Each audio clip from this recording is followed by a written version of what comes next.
that the police will be there, that those who will be testing DNA will also be there, so that we don't have secondary victimization of women. So the woman doesn't move from hospital or clinic to a police station and then to a pathologist. All of those things should be done in one center. We have noted high levels of sexual offenses at institutions of higher learning. And to address this matter, the Minister of Police has been tasked to convene all vice-chancellors to reassess campus security. And of course, the Minister of Police will be working closely with the Minister of Higher Education. Furthermore, victim support and services will be strengthened. The NPA and SABC have been instructed to review and update the anti-rape and sexual gender-based violence policy. I'm sure a number of the things which we are saying here are issues which we are already familiar with, because if you looked at the black cards last week, a lot of what we are saying, amongst others, is to deal exactly directly with some of the things which were raised by those who were demonstrating in the streets last week. To date, government has in place 92 sexual offences court, and 11 will be finalized by the end of this financial year. We are aware that the Minister of Justice will be opening a court in Limpopo this coming Friday. This will ensure that matters which relate to top sexual offences are dealt with speedily by the justice system. That's one of the issues which have been raised, that it takes us too long to investigate and conclude cases of sexual violence. And a number of people have come forward to say we should consider no more than 30 days in doing that. But these are some of the issues which will be dealt with by the Minister of Justice as to he'll canvass it with the judiciary and see if in fact it is practically possible for us to do this.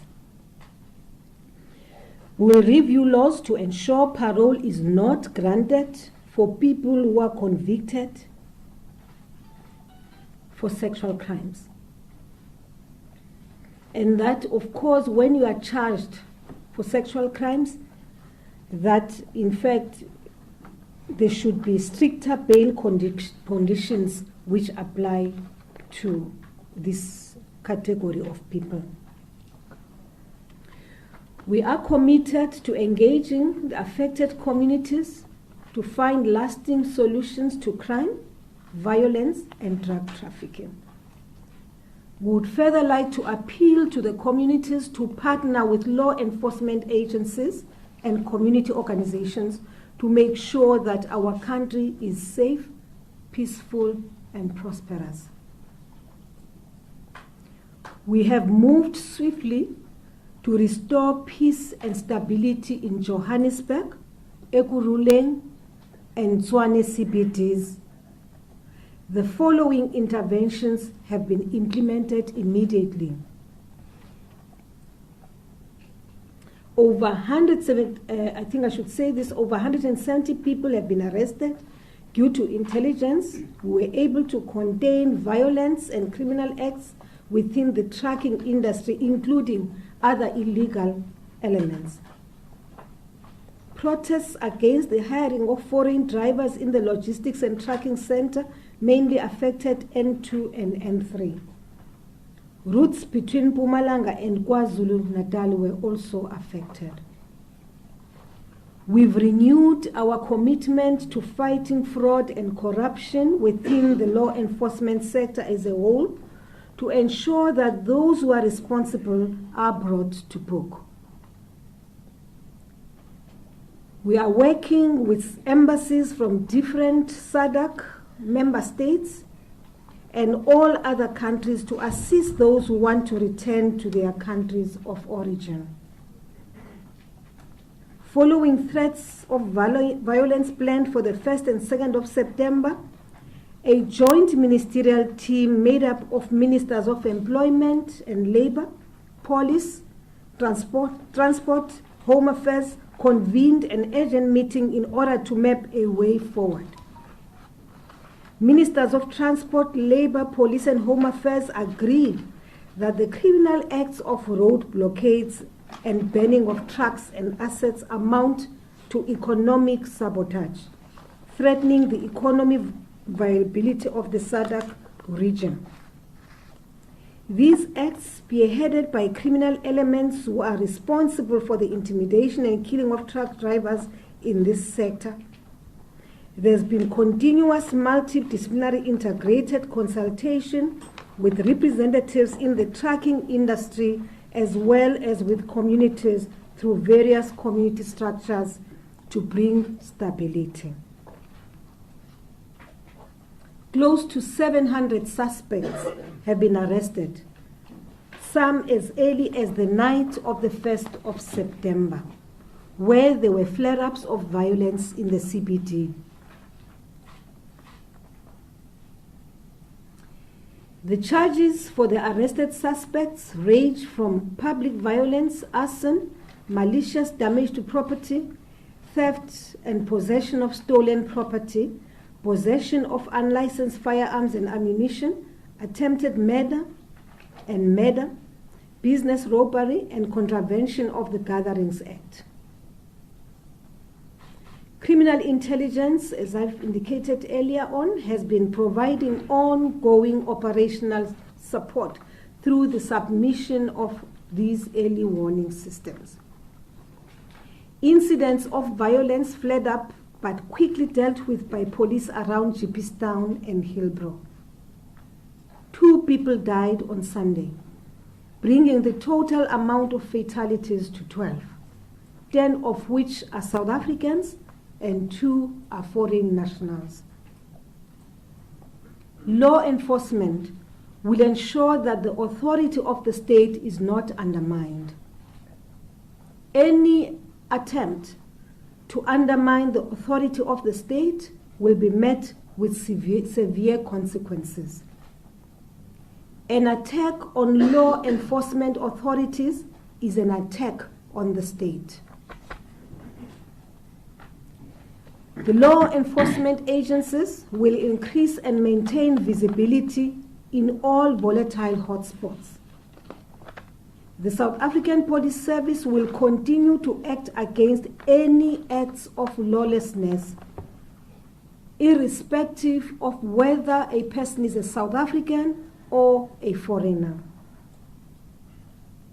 There will be continuous inspections by the different law enforcement agencies countrywide to ensure compliance with the laws of our country.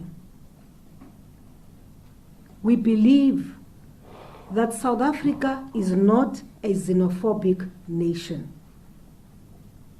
Whoever is found on the wrong side of the law should be dealt with. Hundreds of foreign nationals took refuge at police stations after coming under attack. 755 such persons are currently housed for safety at D.H. Williams and Chulu community centers in Katlehong. The numbers are made up of 527 adults and 227 children. Processes are underway of offering humanitarian assistance as well as to reintegrate them back into the communities. When we engage in the question and answer, we will be able to take questions on that matter and provide you with more information about Katlehong in particular. While there's been a significant decline in the number of incidents, police forces remain on high alert and are closely monitoring all these hotspots to ensure that further violence does not erupt. In the first 6 months of 2019, the Department of Home Affairs has deported more than 10,000 undocumented foreign nationals who were in the country illegally. These deportations happen regularly, following the prescribed legal processes. At the same period, we've charged 1,048 employers for breaching immigration laws, and more than half of these, which is 524, are in Gauteng. With regards to hiring of undocumented foreign nationals, we will clamp down on private business owners who do not abide by the labor and immigration laws. As I said, Home Affairs, Police and Labor will intensify inspections. The Department of Home Affairs is preparing to implement the pilot phase of the Border Management Authority shortly after the bill has been finalized through Parliament. We believe this will improve the security of our borderline and facilitate easier movement of people and goods through our ports of entry. The South African government will continue to contribute to the promotion and maintenance of peace and security in our continent. We will increase our participation in conflict resolution and peacemaking and peace building at regional and continental levels. As a government, we are willing to endorse mechanisms which resolve regional and resolve continental conflicts. We appeal to all communities to use proper channels to express their grievances and to protest peacefully. Community protests must not be influenced by criminal elements who distract the communities from expressing their genuine concerns, their genuine grievances. Misinformation and fake news remains a key area of concern. I repeat this.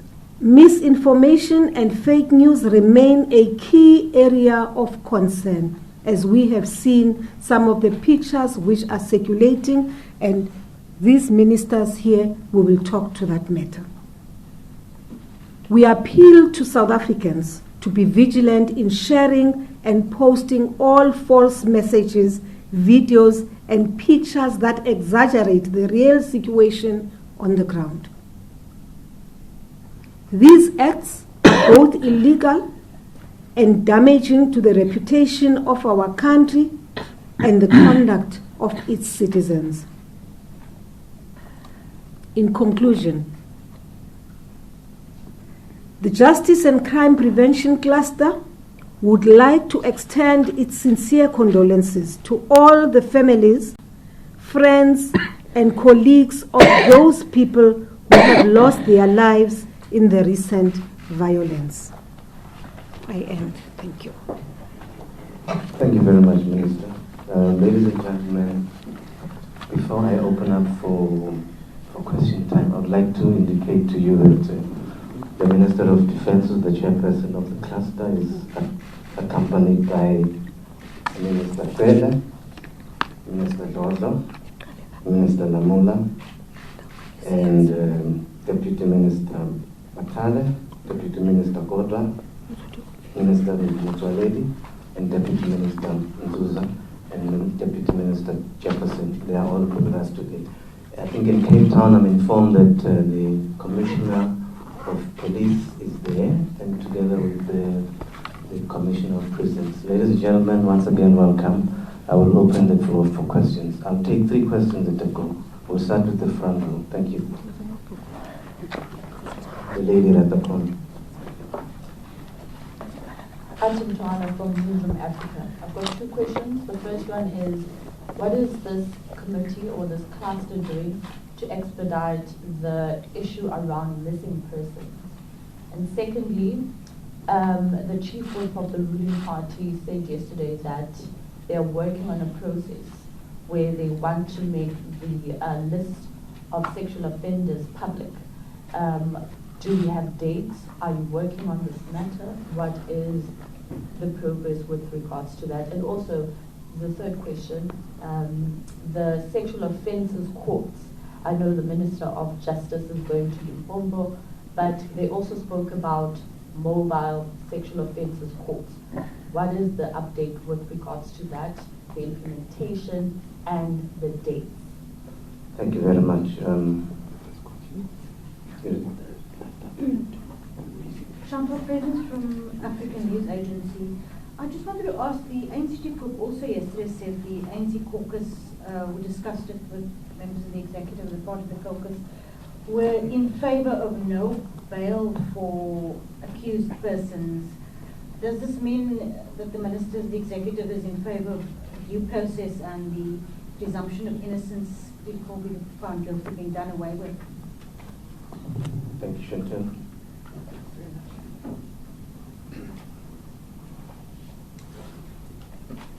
Thanks, Gay Davis, Eyewitness News. Ministers, I just wondered whether you, just in terms of what is happening in other provinces, because there were 4 trucks burnt on the N7 into Cape Town in the early hours of this morning. What are you doing in terms of monitoring flare-ups or getting an intelligence relating to incidents relating to truck drivers in other provinces? And what sort of intelligence have you been getting in terms of a tribalistic element that seems to have crept in, because there are reports that drivers are being made to pronounce words in isiZulu to prove something or other. And what are you hearing about that from your intelligence? Thank you, Kate. Thanks, Wendell from Reuters. The Nigerian government has pushed back very strongly. The president suggested that they want an immediate evacuation. There are reports emerging from Nigeria that there are 2 chartered planes that will be taking Nigerians back to their home country. Are you aware of it? Are you concerned that potential criminals might escape the radar and stuff like that? Just with regards to page 3, you say that we are not a xenophobic country, but the very next paragraph said that there have been attacks on foreigners, and they are hundreds of them are sheltering at the moment. It just seems that there's an inherent contradiction. I mean, I understand the optics of it all and the consistent message, but there seems to be some sort of prejudice, at least, that's fueling this, and then initially, but then that gets taken over by a criminal element. So I'm just trying to find out now, how do you guys reconcile that? And then just finally, please, for Minister Motsoaledi, is there a total that you guys are looking at in terms of refugees or migrants in South Africa as a total figure? That's including your undocumented. I know it's difficult, but let's say 2.5 million, because there's different figures bandied about. I'd like to know from government's perspective, what is the figure you guys are operating on? And then is that mainly consisting of, let's say, for example, Zimbabweans, Bangladeshis, or something, if at all possible to break that down? Thank you. Thanks, Wendell. Thank you, Minister. The first round. We're only going to take 2 because the ministers must go back to the house. I hope you appreciate that. Thank you very much. Starting with questions from Ati, I'll leave it to the Minister of Police to respond. Minister, you ready? Yeah, okay. And questions from Chantal after the Minister of Police, Minister Lamula.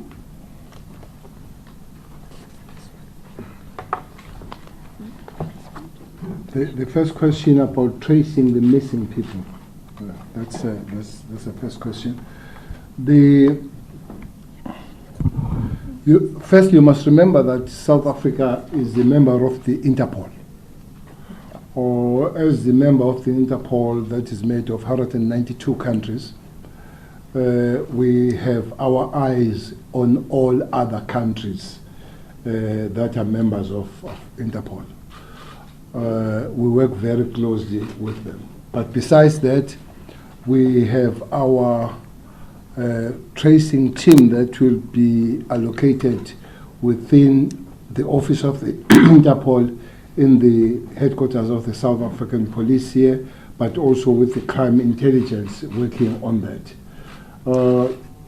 But also working with the neighboring countries. There is quite a big number that is beginning to happen around neighboring countries, a special Mozambique on moving people from there down, and people abducted from South Africa to Mozambique. There are teams that are working on that almost on semi or permanent basis. Quite many of these people are found. The problem about the outcome of those finding people that don't want to be that is spoken about that matter. You found the people, and people would say, please allow me to keep quiet on these matters. Once the family of those people say so, you will respect that on keeping their names, even when they've been found or they've come back. Sometimes even don't want it to be announced whether there was a ransom paid or negotiations or they were found. So that's one thing that is difficult to come with this figure. But basically, as I've said, that it is a thing we work beyond our borders with the Interpol and the special team based both on the Office of Interpol here and the Crime Intelligence in South Africa working on those members. So we have the list of those people that are being traced, and we trace them with their relatives and the countries where it is said they are in, but also with other agencies around working together with the Interpol. Thanks. Minister Lamula, followed by Minister State Security. Thank you very much, Chairperson of the cluster. On the first question on the list of sexual offenders, it's a process that will have to undergo the normal parliamentary processes, because you will know we currently have the list, but it's only aimed at the underage minors, which also has its own challenges with regard to implementation because of the intricacies that we have to follow through as to when do you put the person on the list register, when he is alleged to have committed the offense, when he is found guilty, and all those issues which raises a lot of complex constitutional issues. So that's why the whole process of the list will have to undergo the routes of Parliament, because the other issues that they also flared up on the initial implementation is the issues of vigilantism. That when you have listed people on the list, what then happens with the public now with the current environment that we have, all those kind of issues have to be considered through the parliamentary process. So I hope it will be an issue that will be handled quickly through the parliamentary process, through the legislative processes of Parliament. With regard to the sexual offences court, as you will have heard the President and the Chairperson saying, we have reopened since 2003, 92 sexual offences courts. In this current financial year, we will reopen 11 sexual offences court, and one of them will be opened this Friday in Sibasa in Limpopo. The mobile courts, it's still a process we're looking into to see where the sexual offences court that we have reopened cannot cover, particularly where you find that there is a police station. We're looking at whether we can't use some of these police stations to quickly deal with the matters, because in some of the areas the courts are far, and for us to conclude that process we need to firstly consult with the regional courts magistrates across the country, and also the National Prosecuting Authority, because you will also need a prosecutor for that function. So those are issues that we are going to handle very soon. On the 16th of this month, September, we're going to have a meeting with the regional courts magistrates to deal with that aspect of when can we operationalize this plan. Thank you. Oh, the last one relates to the no bail for accused persons. Obviously, we have to look into what the Constitution says, the due processes, but we are able, the magistrates across the country are able to look into the conditions and the concerns of communities. It's also the same with regard to the current laws we have with regard to parole, that the laws makes it, when a person has been rehabilitated in our cells, you have to use the discretion to give him or her a parole. But the Correctional Services Act allow for the person using that discretion to take into regard the concerns of the communities. So the concerns of the communities are very clear as we speak. They are very unambiguous about the sexual offences that are happening, and they also want stricter conditions with regard to bails. So that is what will have to be considered at the current moment. Thank you. Thank you, Minister Lamula. Minister Lolo. Thank you very much, Minister. I'll respond to the questions on Nigerians being evacuated from South Africa. There is no government call by the government of Nigeria to evacuate its citizens. What has happened here, and this is through the discussions that we've had at a mission level, diplomatic mission level, with at both the High Commission level and also at a consular level, is that a private citizen who owns an airline has offered to evacuate Nigerians from South Africa who want to leave. And obviously there are immigration rules that go with that, so it's a process that will have to go through the normal channels of getting one out of the country. But there is no call by the Nigerian government to evacuate its citizens. Thank you very much. Question. Thank you, Minister. Another question? There's another question, yes? There's a question directed at me. Yes, okay. Minister, thank you. Yeah. No, the question is about the number of, the rough figure of undocumented migrants. It will be a very wild guess. Nobody knows it. We've even tried this at South Africa, but it's not their practice when they do census to ask people about their nationalities. I mean, whether they are documented or undocumented. So, frankly speaking, we don't know how many people are undocumented. Obviously, because they don't want to be known. If you come in not to be known, then you won't know your numbers because who will count you? If it will maybe help you as a proxy, maybe let me just give you the following figures. The top 10 countries last year where people applied for asylum, we've got those figures because those came. I mean, apply for refugee status. That means asylum seekers who are, yes. If I have to give you, maybe it can give you a proxy figure or just to guess who's coming, you know. Number one is DRC. There were 4,014 and only 638 were given that status. Number two is Bangladesh at 3,040, only one qualified for refugee status because they come and say, I'm a refugee, I'm being persecuted. When we investigate, we don't find that there is any truth in that because mostly these are people looking for jobs. Number three is Ethiopia at 2,997, 324 accepted. Zimbabwe at 1,137, 43 were accepted. Somalia 1,005, 362 accepted. Pakistan at 1,002, 0 was accepted.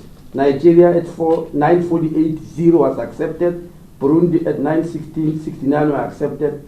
Uganda at 590, 2 were accepted. And India at 418, 0 were accepted. That will give you a rough figure of who's coming here and for what reason and how many of them. Thank you. Thank you very much, Minister. May I check with Pretoria? Are there any questions from Pretoria? There was one more question. Question on tracking. Thank you very much, Superior. Ministers and Deputy Ministers and colleagues there. In Pretoria, we have the National Commissioner Sitole and the Deputy National Commissioner Masemola. We do have a question. My brother, introduce yourself and then ask a question. As a Turkish journalist representing IPA News. Dear Ministers, President Ramaphosa has launched an investment initiative.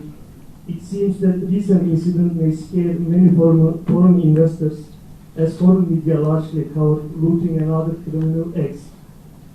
First question, how you will ensure safety of foreign investors? And secondly, foreigners lost large amount of money and livelihoods. As a state, South Africa, are you going to compensate their losses? Thank you. Thank you very much. May I? Thank you from Pretoria. Back to you, Jacob. Thank you very much. May I just allow Minister to deal with the tracking question before we get into the last phase? Thank you very much. Minister, Police.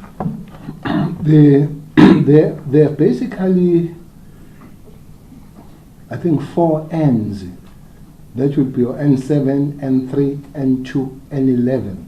and a little bit of N4 that were having these problems. We have created a committee, a ministerial committee, that is led by Department of Labor. I think the statement was read on that. Department of Labor, that will be Home Affairs, Police, and other departments to work especially on the trucking industry. The N7 is of the later one. It has been 3, 2, and 11, especially between Mpumalanga and KZN. I think that has been really lowered. But having said so, it has been lifted to a national issue through this committee, and we are working very closely with provinces, especially the Premier of KZN is part of this. The MSC of Transport in Mpumalanga is part of this, for early warnings and quicker responses on it. So we will be concentrating on the Western Cape, especially working with the MSC here, Fritz, who is of the safety. Surely will be also working with the transport on the matter, because these committees are working with the committees formed at the provincial level. We have it with the Western Cape, as I've said, that N7 is almost on the latest on these issues. But working on the way that we have been working, Mpumalanga, KZN, and Free State, by the way, the life will be better.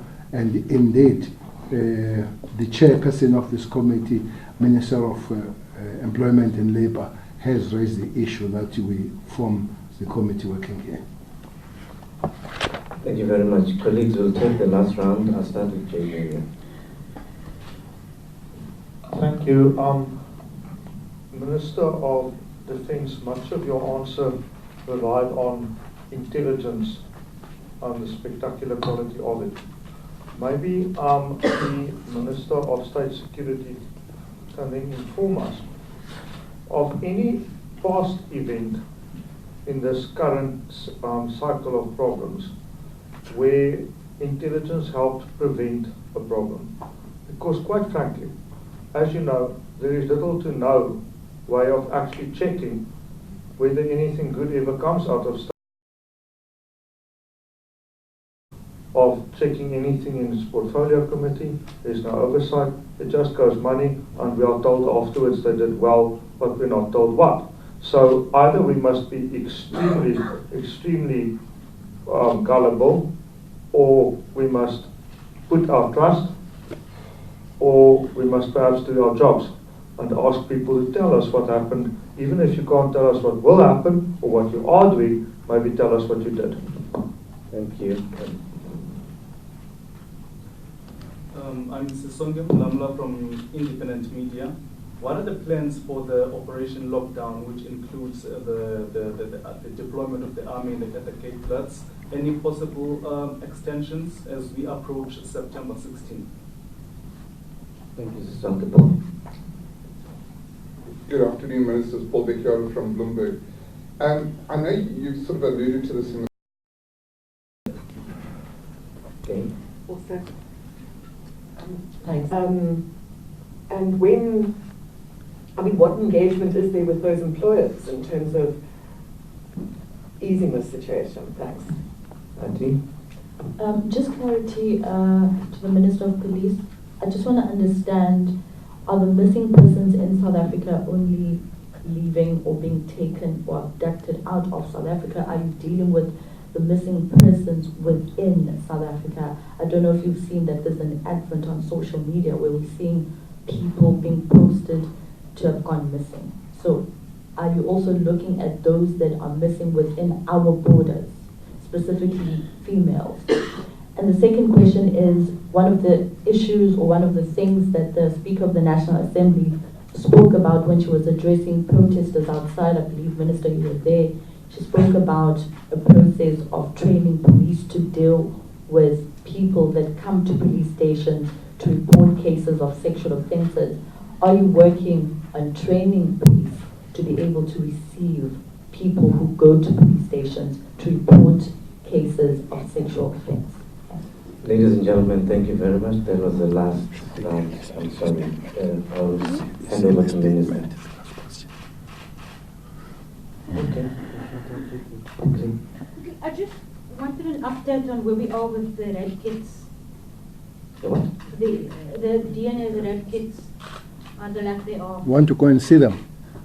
I will invite you. They are there. Thank you very much, colleagues. I'll allow the ministers to respond. Thank you. Will you start?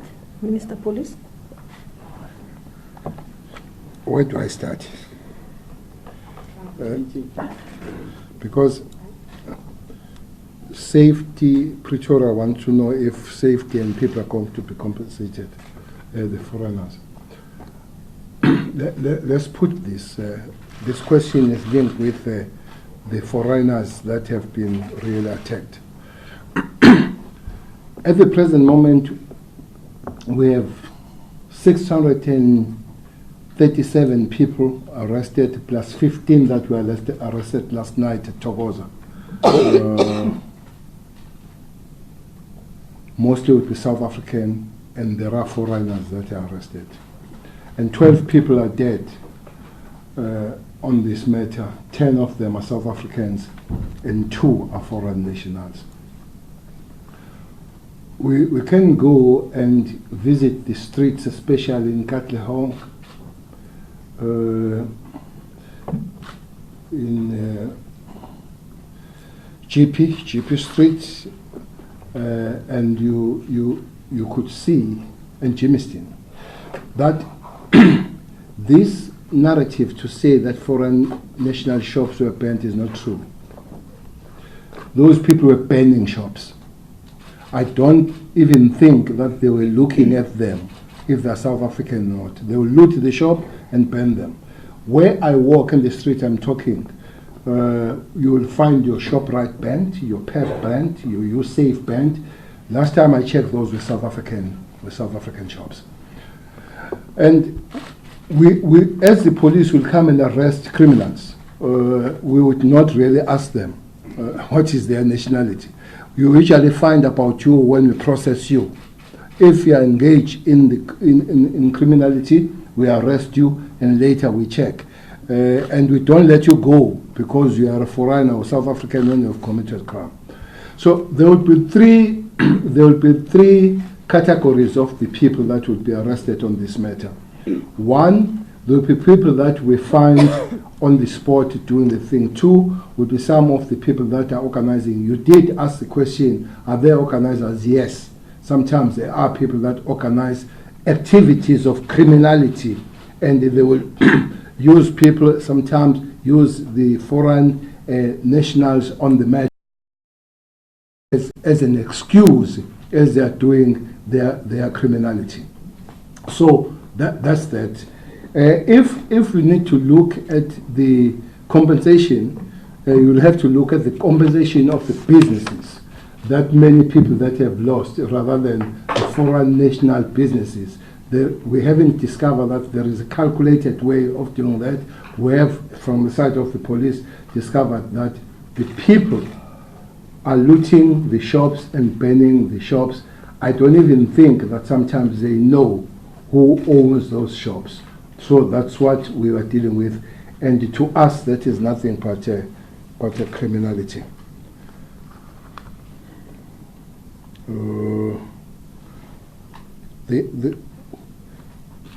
The last question, I think, is from Ati. Ati, we are looking at South Africans that are lost, whether internally or externally. But sometimes we look on the foreign nationals that are lost, given to us by their governments and the people from that particular country. As I've said to you, that is the main vehicle of checking the missing people, especially internationally, would be your Interpol. So we look at those that are lost internally, those that are lost externally, but sometimes that will be internationally lost, but we have been given information. So we don't say we are concentrating those that are internal and external only. So that's will be the work of the police with the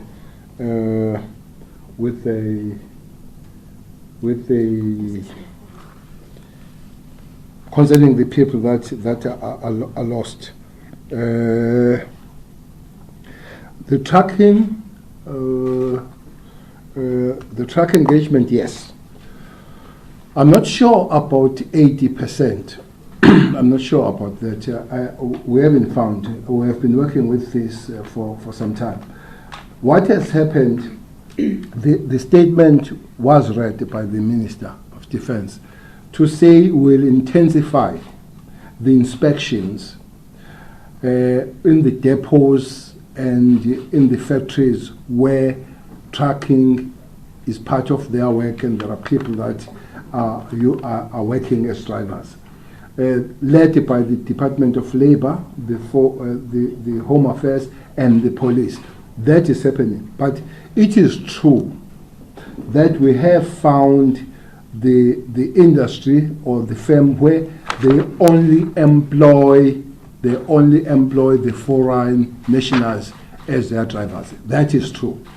That has been found. But others are quite mixed, and the issue here must be made that one thing that we concentrate on is the proper documentation of those people that are working in that particular industry, in that particular factory, rather than checking the basic of you being a foreign national, but are you documented properly and all that. So we'll continue with that.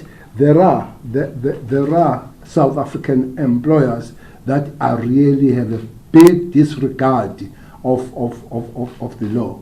Yesterday, fortunately, we did have the meeting with the top business people in South Africa, top CEOs. The Minister of Police did, and we did raise some issues, well understood. We'll be working together with them to correct some of these matters going forward. Thanks, Minister. Thank you, Minister. Minister, State Security. Thank you very much, Minister. I think quite apart from Interpol doing its work of trying to trace missing persons, State Security as well does that through its foreign branch. And we have been successful in unearthing and finding people across the world. So those details are there, but it's details that are very sensitive that we do not always want to share with the public. You must also understand that we work deep undercover a lot of the time in these foreign countries and jurisdictions, so it's difficult to share that type of information. And then you must remember that we have 3 intelligence outfits, and all of them work together, coordinated by a structure called NICO. All 3 intelligence outfits are accountable to a committee that has been set up in Parliament as the oversight body. So it is not true to say there is no oversight on the work of state security, defense intelligence, and crime intelligence. We all account to that Joint Standing Committee on Intelligence. We work as a cluster. We provide information. We do not arrest or investigate to that extent as the police would do, and the competencies that the police have are not the competencies that we have. But we do work together. Internationally, we would work with the defense to a large extent through our foreign desk, and locally we would work with the police in providing information on investigations sometimes, but also in tracking some of the issues that you find happening from time to time. You will never know a lot of the time how it is that we have contributed as state security in finding issues that would help the police to investigate or even defense to deal with certain matters. So we are on the ground, we are not overt. I might not be as visible as I was when I was Minister for Public Service and Administration, but that's the nature of the job. But we are there, rest assured. Thank you, Minister. There's a question by Sisonke on Operation Lockdown. Sisonke, I'm sure you are raising this matter because you are aware that the Premier of the Western Cape has written to the President, copied ministers, police, calling on us to extend the deployment of the army in the Western Cape. Now, I'm sure you know this, that we don't just take that decision because somebody is calling on us to extend or even calling on us to deploy. There has to be a proper assessment of the situation, which will then make a determination whether we extend or we don't extend. What I do know is that our deployment to the Western Cape comes to an end next week. So we will then sit and receive information whether in fact it is still necessary to continue being in the Western Cape, and if it is necessary, based on whatever information which will come, then we will make a determination to stay. If not, then we will withdraw.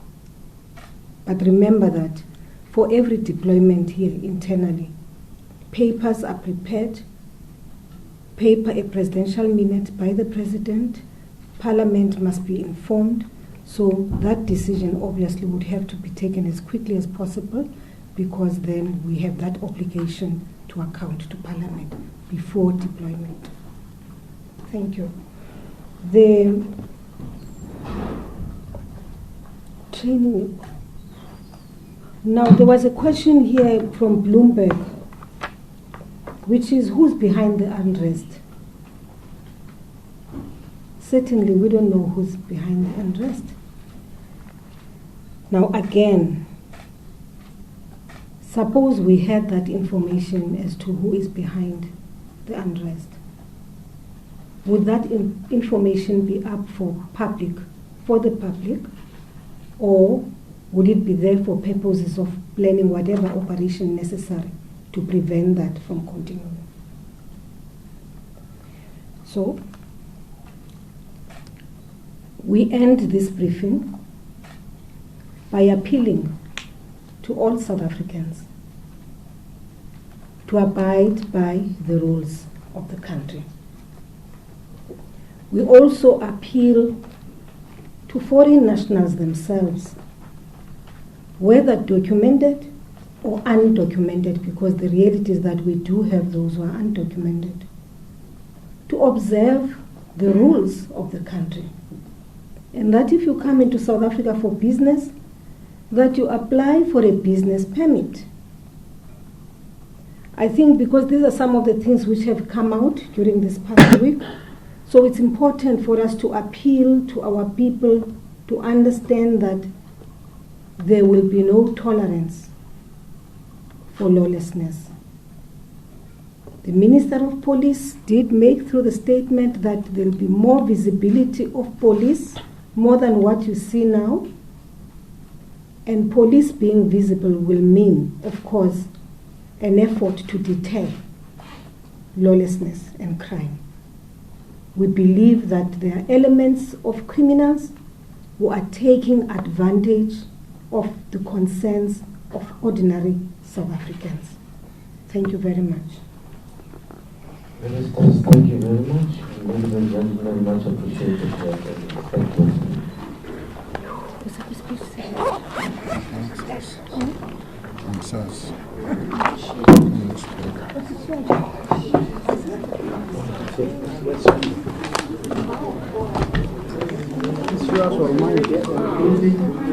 Hey guys, no worries. You know